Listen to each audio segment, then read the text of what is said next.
when I was walking down the hallway and ran into Brian Clack, and I decided he might be a really good one to lead a council that studied the liberal arts, and everything grew from that encounter. Hello, I'm Dr. Brian Clack, Associate Professor in the Department of Philosophy and Director of the Humanities Centre. What we were doing was looking at the contours of the national debate about liberal education, and this is at a time, of course, when that kind of education is entirely under attack by politicians and the media in favour of a very narrowly vocational view of education. So what Noel wanted the council that we assembled to look at was what are the risks involved in liberal education at the moment, and what are the defences that can be marshalled in support of it, because we all know it's important. It's just politicians and the media seem to think it's a luxury at best and absolute rubbish at worst. So in the course of this council's investigation, one of the suggestions that we came up with for supporting and defending the liberal arts was to have a humanities centre on campus.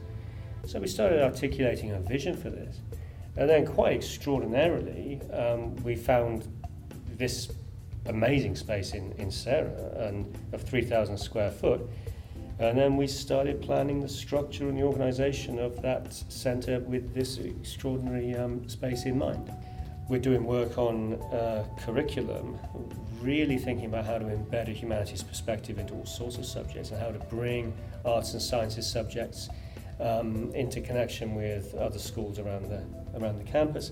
But a place for the exchange of ideas, the unfettered exchange of ideas, that was lacking, and we've got, or perceived to be lacking at least, and now we've got that space where all ideas can be considered freely, and we're already seeing an enhancement of the intellectual climate. Well, when you first come into the centre, you'll see the Vicino family salon, which is the big open space in the centre, which is a meeting space for people to come in and mingle, exchange ideas. There'll be lectures there, film screenings, documentary screenings, book launches, poetry readings. Really a place to come. Anyone who's interested in the arts and the humanities should come into that space and talk to us. So that's a very open space for people to come in. It should be very inviting. When you go into the centre, immediately to your right, there's going to be, there is a room there, an office. There's going to be podcasting equipment in there. There's a huge amount of technology that any student who wants to use that, or any faculty member who wants to use this stuff for their own projects, they come and talk to us and we'll facilitate that. Next to that room, there's our exhibition space, which the first exhibition is an exhibition of student-acquired art. So we've already started out with this statement that student input is vitally important for us. Past the exhibition space, you'll see the Digital Humanities Studio, and that really is oriented towards the needs of our students. Any student who has a project that they want to do at the interface of computer science and humanities research, and that goes the same for faculty.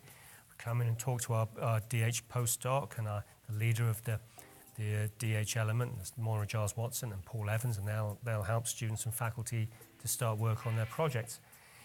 We have a seminar room off to the right, which is, I'm told, is now the most high-tech room on campus, and that's a seminar room that can be used for any humanities-related event.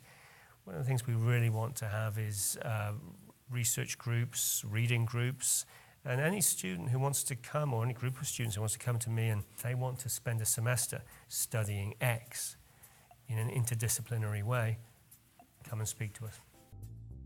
I'm Jeffrey Burns. I'm the director of the Harps Center for Catholic Thought and Culture here. Well, I think it's very important for us to be part of the Humanities Center because what we bring is trying to use the Catholic intellectual tradition, teachings on Catholic social justice, things of that nature, and also the beauty of the Catholic history and art and architecture, so that is kind of an essential part of what we think the Humanities Center should be. The discussions that they have and that they are generating, we feel we should be a part of those discussions. Yeah, we're very excited to be part of this new space because it's a very creative space that there's a lot of opportunities for interaction, small group interactions, but also from a little bit larger interactions, as well as some art that's going to be displayed there regularly. So these are things that we think we can interact with very well, and so we're really looking forward to the new building and the new center. The college may have initiated this Humanities Center, but this is something that we're handing over to the campus because we want the Humanities Center to be for all of USD. We're a place where the intellectual climate shifts, that when you walk in these doors, you're going to be talking about ideas, you're going to be working with faculty, that kind of thing. That's when I know it's going to be a success, is when it's a vibrant space that has people flowing in and out, doing a variety of things, talking about a variety of ideas, as long as students aren't eating top ramen or Madras lentils. And then ideas, books, no hot lentils. We're done. Doing a good job.